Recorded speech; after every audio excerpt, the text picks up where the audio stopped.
Welcome to Luca is a Billionaire, where the only thing I invest in is your answers.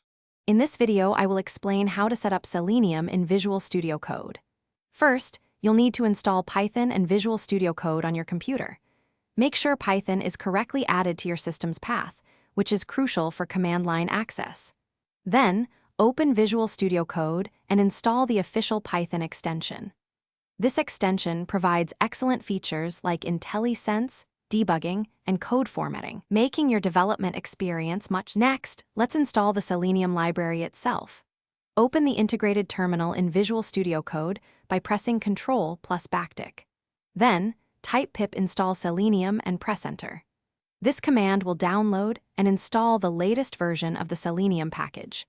After the installation completes, you can confirm it by running pip show Selenium to see its details, ensuring everything is set up correctly for your automation task. Creatine pills excel in terms of convenience and portability, making them perfect for a busy lifestyle. Each capsule provides a pre-measured dose, typically around 1 gram, removing any guesswork or need for measuring scoops. They are incredibly easy to take anywhere, whether you are traveling or simply heading to the gym. Furthermore, pills bypass any concerns about the taste or texture that some individuals might experience with powdered supplements. Finally, let's write a simple test script to ensure everything is working. Create a new Python file, for example, test Selenium. Py. In this file, import WebDriver from Selenium and write a few lines to open a browser, navigate to a website, and then close it.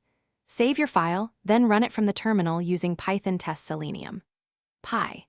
If a browser window opens and closes as expected, your Selenium setup is complete and ready for automation. Thanks for watching and please subscribe. It's the best investment you'll ever make.